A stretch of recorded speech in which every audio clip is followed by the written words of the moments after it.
Tonight, events unfolded in a way that officials in Washington, European capitals, and intelligence circles had quietly braced for, yet still hoped would never materialize. What was expected to take weeks of cautious maneuvering instead collapsed in a matter of hours. Hours that rattled Western governments, forced decisive action from President Trump, and stripped away any remaining uncertainty about Vladimir Putin's true intentions. A threshold that many believed would hold was crossed, and once it shattered, there was no room left for ambiguity. What Putin chose to do today did more than derail diplomacy. It exposed a hard reality that many had avoided confronting, and when that reality became impossible to ignore, the response from Washington was immediate. President Trump did not hesitate, did not delay, and did not soften his stance. He pivoted with speed and clarity, making it unmistakably clear that the United States would not absorb a rejection quietly.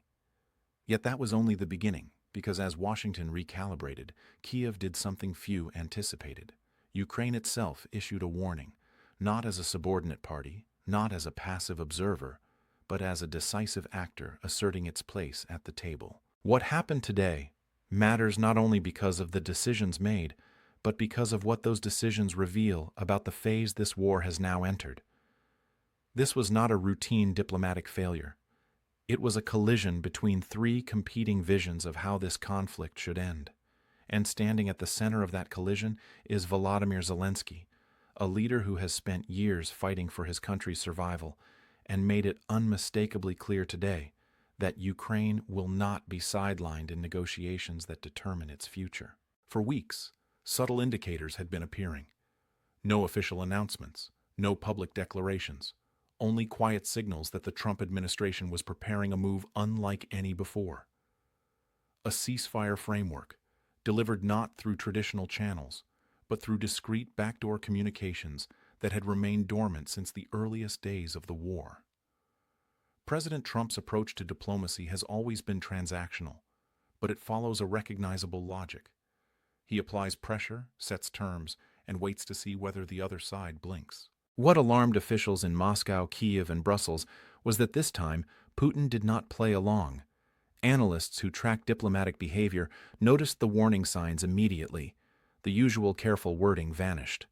The expected pauses never came. Military positioning offered no hints. Coordination between Russian ministries went silent.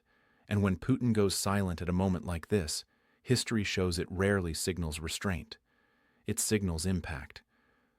European officials were watching closely. They understood that Trump had invested political capital in this proposal. They knew it had been framed as a viable path toward de-escalation, and they understood that rejecting it outright would be viewed not as disagreement, but as confrontation. What they could not predict was how absolute the rejection would be. Early this morning, U.S. State Department officials detected unusual diplomatic activity coming out of Moscow. Communications suggested the Kremlin had finalized its position. These signals are not sent lightly. They precede announcements meant to draw a line, provoke a response, or redefine the landscape. Analysts could not yet tell which of those outcomes was coming, but they knew something decisive was imminent. By mid-morning, clarity arrived. According to multiple sources, Putin rejected the ceasefire proposal in full. There were no counteroffers, no modifications, no openings for further discussion. The Kremlin's message was stark. Russia would not consider a ceasefire unless Ukraine was fully demilitarized, permanently barred from NATO, and forced to recognize all occupied territories as Russian. It was a demand for total concession without reciprocity. This was not negotiation. It was a statement of dominance, delivered deliberately and directly from Putin himself. The intent was unmistakable. The rejection was designed not merely to refuse, but to humiliate. The response from the White House was anything but routine. Officials moved quickly, issuing statements that described Putin's decision as provocative and strategically reckless. The language was measured, but the message was clear. This was not the response of an administration willing to absorb a setback quietly. And within hours, Russia escalated further. Missile strikes targeted Ukrainian infrastructure almost immediately after the rejection became public. What followed unfolded with remarkable speed. Within 3 hours, President Trump convened an emergency meeting of the National Security Council. Within 4, the the administration announced a shift in U.S. strategy toward Ukraine. Within 5, military aid packages that had been stalled were suddenly accelerated. These were not symbolic gestures. They were concrete decisions signaling escalation of pressure. Pentagon officials confirmed that advanced weapon systems previously withheld over escalation concerns were now authorized for delivery. Long-range strike capabilities were approved. Enhanced air defense systems Ukraine had requested for months were fast-tracked. Support for maintaining and deploying advanced aircraft moved forward without delay. These decisions targeted precisely the vulnerabilities Russia has struggled to manage. Putin's rejection had not weakened Washington's resolve. It had hardened it. Trump did not respond with empty rhetoric. He responded with action designed to alter the battlefield. The message was simple and unmistakable. Rejection comes with consequences. Intelligence assessments now suggest that Putin's move was intended as a test of whether Trump would accept diplomatic humiliation after investing so heavily in negotiation. Instead, the opposite occurred. The response was so swift and comprehensive that it forced recalculation not just in Washington, but in Moscow. European diplomats described the moment as a misjudgment driven by overconfidence. Putin, they said, underestimated American adaptability and overestimated Russia's leverage. The rejection appeared coordinated with military operations in a way that suggested long-term planning rather than impulse. This was not reaction. It was execution. That distinction matters because it shows a Kremlin attempting to reshape diplomacy through force at a time when its battlefield position remains strained. And that combination of ambition and pressure is what makes this moment especially volatile. Yet the most unexpected move did not come from Moscow or Washington. It came from Kiev. As reports continued throughout the day, it became clear that President Zelensky had convened an emergency meeting of Ukraine's National Security Council. Ukrainian forces maintained defensive pressure along the front.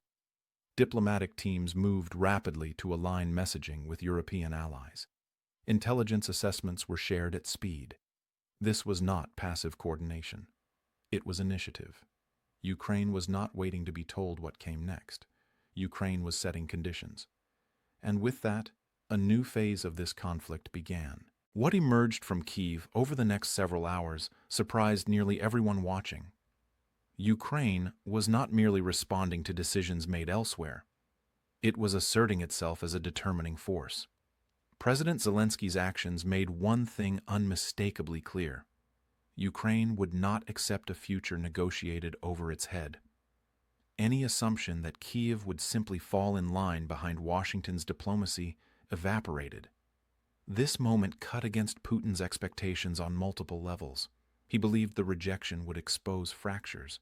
He believed Trump, having committed publicly to a ceasefire framework, would be reluctant to escalate. He believed Ukraine, exhausted and under pressure, would feel compelled to accept unfavorable terms. None of those assumptions held. Instead, the opposite occurred. U.S. military support expanded. European coordination accelerated, and Ukraine issued a firm signal that it, too, had non-negotiable conditions. The balance of pressure shifted. This shift is especially significant given the internal strain Putin is facing. Within the Kremlin, hardliners continue to demand decisive military gains. Economic elites want relief from sanctions and access to frozen assets. Military commanders are pressing for additional manpower and resources.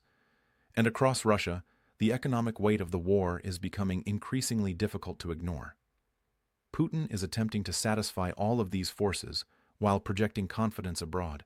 But today's rejection did not signal strength. It signaled rigidity. Refusing any compromise was not an act of dominance. It was an admission that Moscow cannot accept an outcome that fails to justify years of cost and loss. The ceasefire proposal did not threaten Russia militarily. It threatened the narrative. And that, more than territory or hardware, is what the Kremlin could not surrender. Washington recognized this immediately. The State Department's formal communication to U.S. embassies reflected a notable shift in tone. Carefully constructed language made clear that Russia's response was incompatible with any sincere effort to end the war. In diplomatic terms, This was as direct as it gets. The message was not subtle. The United States had offered a framework. Russia had chosen escalation. That recognition reframed everything. The proposal that was meant to test Moscow's willingness to de-escalate instead clarified how far apart the parties truly are. The diplomatic track did not disappear, but it was no longer central. In its place emerged a strategy built around leverage rather than persuasion. As night fell, President Zelensky addressed the Ukrainian public. His tone was restrained, resolute, and deliberate. He reminded the nation that Ukraine did not seek this war, but would determine how it ends. He emphasized gratitude for international partners while drawing a clear boundary around sovereignty, territory, and national future. And then he issued a warning directed not only at Moscow, but at any capital that believed Ukraine could be pressured into submission. Ukraine, he said, has conditions of its own, and those conditions are not open for compromise. These were not symbolic words. They represented a strategic posture shift. For the first time since large-scale negotiations were discussed, Ukraine was not merely reacting to proposals. It was defining the limits of what it would accept. Meanwhile, Russia escalated on multiple fronts. More than 100 missiles were launched at Ukrainian cities in a single night. State media rolled out a coordinated campaign portraying the ceasefire proposal as deception. Russian diplomats across Europe circulated narratives designed to undermine unity and sow doubt among allies. This was not coincidence. It was synchronization. When Moscow moves across military, informational, and diplomatic channels simultaneously, it signals a broader objective. Putin was not just rejecting one proposal. He was attempting to reassert control over the narrative and reset the strategic environment on his terms. Intelligence officials are now weighing several scenarios. One possibility is that Russia is preparing a renewed offensive aimed at capturing additional territory before any future negotiations occur. Another is that Moscow is betting on political shifts in the West, calculating that time will eventually erode support for Ukraine. The most troubling scenario is that Putin has concluded outright victory is unattainable and is instead seeking a prolonged, destabilizing conflict that prevents Ukraine from fully recovering or integrating with Europe. What changed today is that two key actors removed uncertainty from the equation.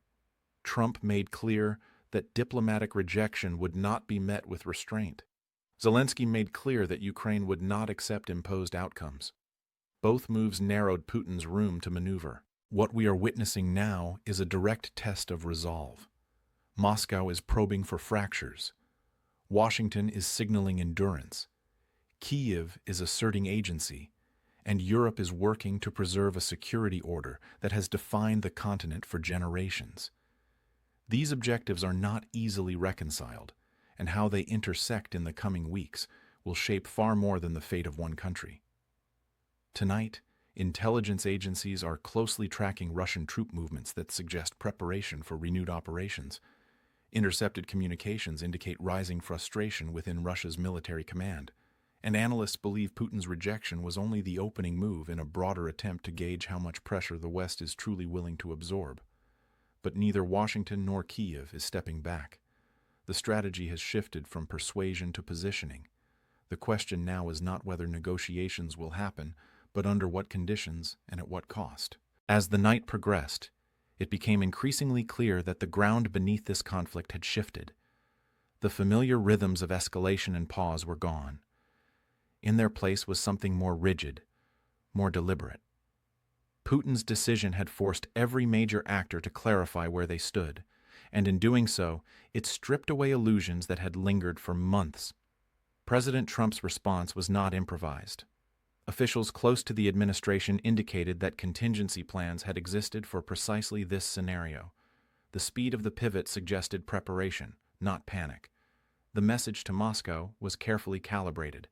The United States would not be drawn into rhetorical escalation, but it would alter realities on the ground. Capabilities, not speeches, would define the next phase. At the same time, Zelensky's stance carried equal weight. His ultimatum was not theatrical, it was strategic. By asserting Ukraine's conditions publicly and early, he prevented future negotiations from drifting into ambiguity. There would be no quiet compromises, no delayed disclosures, no agreements framed as fate's accomplice. Ukraine's leadership made clear that survival had forged clarity, not desperation. European governments responded with unusual alignment.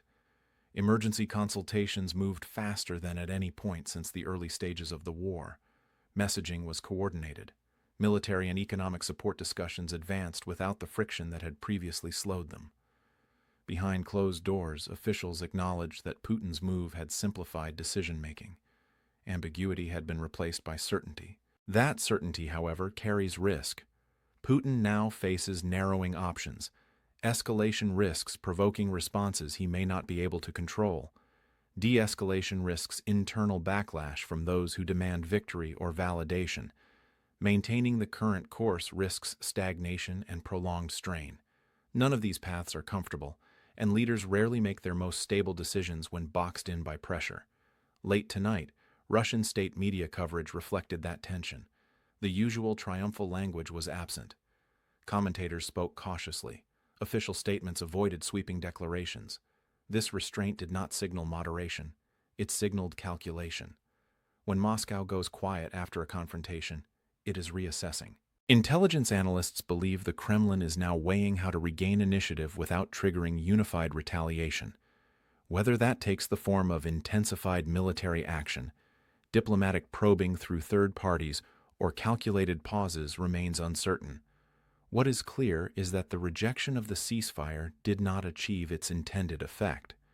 Instead of fracturing Western resolve, it consolidated it. Instead of marginalizing Ukraine, it elevated Kiev's voice. Instead of projecting dominance, it exposed inflexibility. These are not outcomes the Kremlin prefers, and correcting them will not be easy. Trump's decision today demonstrated something often overlooked by critics and supporters alike. His approach is not bound to any single tactic. When one path closes, he moves decisively to another. The ceasefire proposal was an opening. Its rejection became justification for pressure. That adaptability, more than ideology, now defines Washington's posture. Zelensky's move demonstrated something equally important. Alliance does not mean obedience. Partnership does not require silence. Ukraine's leadership understands that legitimacy comes not only from resilience on the battlefield, but from clarity at the negotiating table. By asserting conditions now, Kiev positioned itself as a co-author of any eventual outcome. As this day comes to an end, several truths stand out. Putin's rejection was not the end of diplomacy, but it was the end of illusions. It clarified that peace cannot be achieved through half measures or imposed terms. It demonstrated that pressure, not patience, will shape the next chapter. And it revealed that Ukraine is no longer merely the subject of international debate, but an active force shaping it. The coming days will bring intensified scrutiny. Every Russian troop movement, every Western aid shipment, every diplomatic signal will be analyzed for meaning. If Moscow signals flexibility, this moment may be remembered as a painful but necessary pivot toward negotiation. If it chooses further escalation, the responses are already taking shape.